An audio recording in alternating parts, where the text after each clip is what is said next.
You remember dust, not your mother's face, not your father's voice. Only dust, warm, dry, endless. Hands pull you forward. Men are talking above you. Someone is laughing. Someone is bargaining. You don't understand the words. You are 5 years old. Today is the last day you belong to yourself. The courtyard is full of children. Some cry quietly. Some stare at the ground. Some already know better than to make a sound. A man walks past you with a stick. He does not look at your eyes. He looks at your shoulders, your legs, your teeth. You are not person. You are potential. Your name is taken before sunset. No ceremony, no goodbye.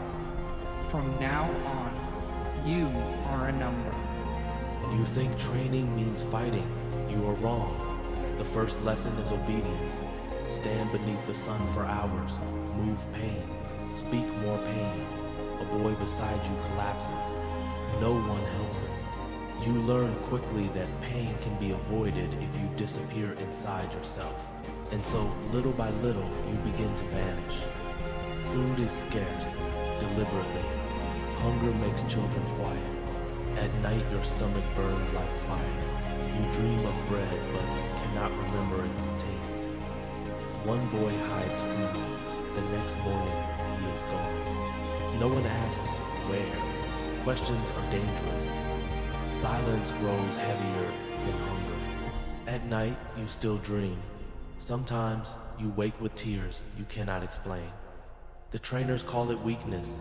They beat fear out of you. Do not flinch. Do not blink. Do not hesitate. Fear must die first. And slowly, it does. But something else dies with it. One day they give you a small dog. Soft fur, warm breath. It follows you everywhere. For the first time in years, you smile. You sleep beside it. You whisper to it when no one hears. You begin to remember what kindness feels like. That is exactly why they gave it to you. One morning, a blade is placed in your hand. The order is simple. Kill. Your hands tremble. The puppy trusts you. And when the moment ends, something inside you closes forever.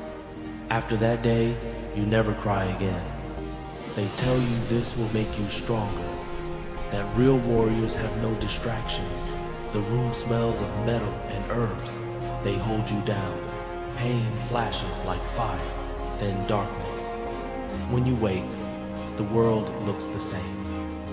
But something has been erased. No one explains.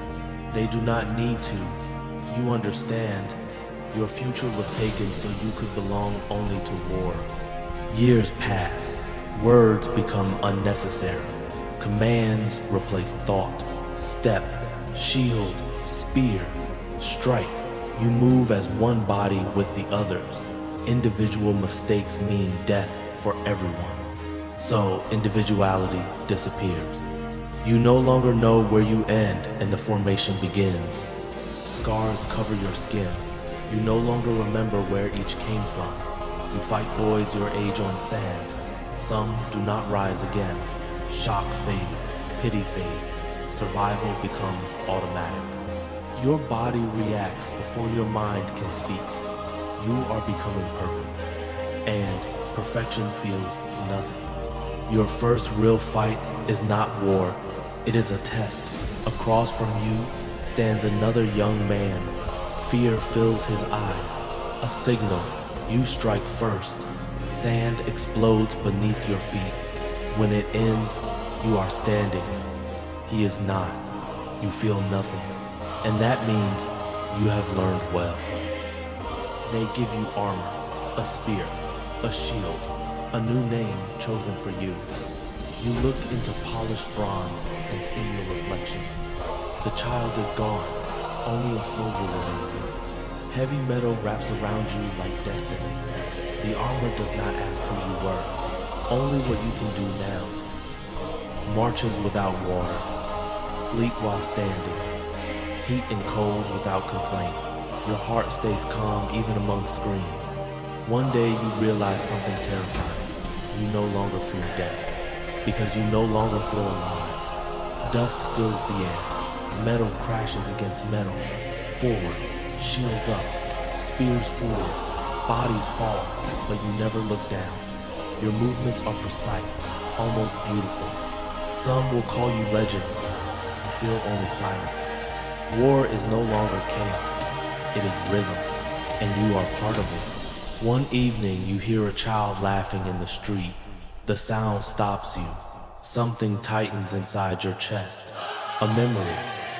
You cannot remember your mother's face, but suddenly you want to. That desire frightens you more than enemies, because it means something inside you is still human. New boys arrive. They look at you with fear and respect. You correct their stance. You strike when they hesitate. And for the first time, you see yourself from the outside. The cycle continues. Fear becomes tradition. You realize you are now what once terrified you. At night, you sit alone after training, your weapons beside you. The stars are indifferent. You wonder if you ever had a favorite color, a favorite song, a real name. These questions are dangerous. You force them silent, but silence answers nothing. Years of pain made you unbreakable. You do not panic. You do not grieve. You do not hesitate. People see strength. They do not see the emptiness inside. You are praised, respected, feared, and completely alone. Another battle ends. Victory. Around you, people celebrate. You sit quietly, and suddenly you realize you cannot remember the sound of your own laughter. The noise around you feels distant, like a world behind glass. You survived everything, but survival had a cost. You stand in formation, armor shining, spear unmoving, perfect, unbreakable. Yet when night falls, one thought returns again and again. What was your name? There is no answer, only silence. You survived. You became great, but something died long before your first battle, and no victory can bring it back.